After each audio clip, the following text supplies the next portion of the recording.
माझं सकाळचं energy drink म्हणजे चहा बरं का. चहा पिल्याशिवाय दिवसाला सुरुवात झाल्यासारखी वाटतच नाही आणि बघा सुरुवात चहानेच केलेली आहे.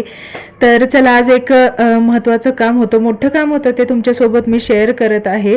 तर त्याच्या आधी ब्लँकेट्स वगैरे धुतले होते, बेडशीट धुतले होते, तर ते चेंज करून घेते. बराच दिवस झाले चेंज केले होते, 8 दिवस तरी झाले. तर ते चेंज करून घेते, त्याच्यामुळे घरामध्ये प्रसन्न पण वाटतं. आणि आज ना एक मला मोठं काम लागलं होतं, तर ते तुम्हाला व्हिडिओमध्ये पुढे दिसेलच. आणि अशा प्रकारे आपण ना आजच्या व्हिडिओला सुरुवात करूया. थोडंसं बाहेर गेले होते आणि रेयांश सोबत होता आणि येताना ना एक मोठंच काम झालं आणि दिवसभर माझा त्यातच गेला. सकाळची कामं तर करून झालेत, पण आता रेयांशला घेऊन आले आणि येता येताना रस्त्यामध्ये भाजीचा टेम्पो दिसला होता, म्हणजे रोडमध्येच होता तो. त्याच्याकडे आणलेले आहेत हे बघा. हा 3 किलो वाटाणा आणला, 3 किलो वाटाणा आणि 2 किलो गाजर आणले. 2 किलो गाजर आणलेत. आता या दिवसभर माझा असंच जाणार हा पूर्ण काम करण्यामध्ये, म्हणजे वाटाण्याच्या शेंगा सोलण्यात माझा. आणि भाजी पण आणली.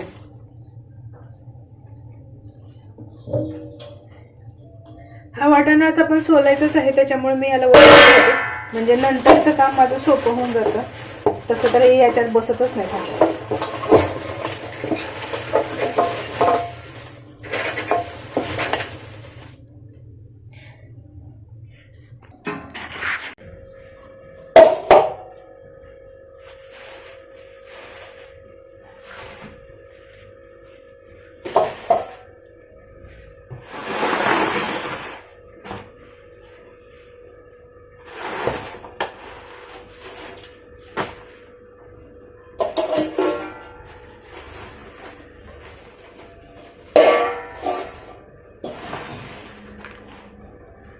भाजी आहे ना ही खूप छान आहे. 10 रुपयाला एक गड्डी होती, म्हणून मी 4 गड्ड्या घेऊन आले.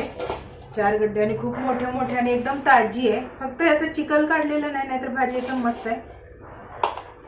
आता हा नीट करायचं कधी ह्याचंच टेन्शन आलंय मला, कारण अख्खा दिवस जरी बसले तरी नाही होणार हे करून. आणि एक पुदिन्याची आणली. पुदिन्याची पण खूप छान आहे, एकदम ताजी ताजी भाजी आहे, म्हणून मी घेऊन आली छान मस्त.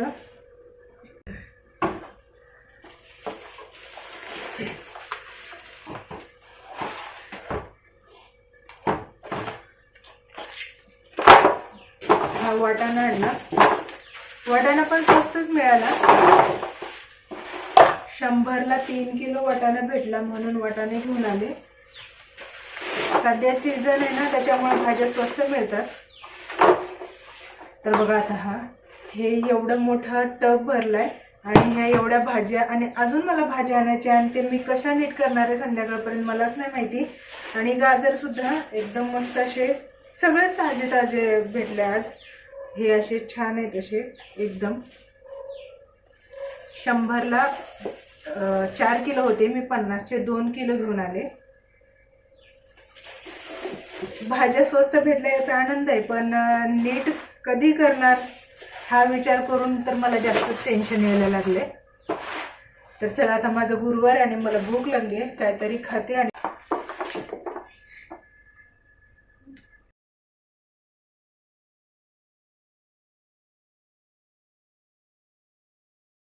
तू पण ये इकडे. म्हणा मी कॅरेट खातो. कॅरेट खातोय. छान लागलं. चल मला उरकू दे आता. उठ, मला हेल्प करशील का शेंगा सोलायला? बऱ्याच शेंगा आहेत बाळा, करशील ना? का चलो साडी दो. हटो हटो हटो हटो. सकाळी सकाळीच भाजीचा टेम्पो आला होता आणि खूप ताज्या अशा भाज्या आल्या होत्या. त्याच्यामध्ये मेथी, पुदिना, पालक आणि शेपू या 4च भाज्या होत्या, पण टेम्पो भरून आला होता. तर भाज्या तर मला घ्यायच्याच होत्या आणि बरं झालं नेमकाच टेम्पो आला होता, म्हणून मी खूप भाज्या घेतल्या. आता त्या कधी निवडायच्या हा प्रश्न पडला होता, कारण बाकीची पण बरीच कामं होती. रेयांश पण मध्ये मध्ये खोड्या करतो, किरकिर करतो, त्याच्याकडे पण बघायचं असतं. त्याच्यामुळं ना वेळ कसा निघून जातो हे समजत नाही. तर चला गुरुवार आहे आणि भूक लागली होती, म्हणून भाज्या तशाच ठेवल्या आणि जे ऑरेंज होतं ना ते खाल्लं रेयांशने आणि मी. आणि थोड्या वेळाने भाज्या हे व्यवस्थित ठेवून दिल्या, म्हणलं एक एक करून नंतर नीट करता येतील. त्याच्यानंतर खिचडी केली आणि खिचडी देवाला नैवेद्य हे दाखवून घेतलं आणि खिचडी खाल्ली. आता माझा सगळा दिवस हा भाज्या नीट करण्यातच जाणार होता. आता एवढ्या भाज्या का घेतल्या, एवढ्या भाज्या तुमच्या घरात खातात का, असं बऱ्याच जणांना वाटेल. पण आम्ही जाणार आहे बाहेर ननंदेच्या इकडे, दीदींच्या इकडे, त्यामुळं ना मी ह्या भाज्या घेतलेल्या आहेत. तर चला आता या भाज्या नीट करते आणि आपण भेटूया दुसऱ्या व्हिडिओमध्ये. तोपर्यंत बाय.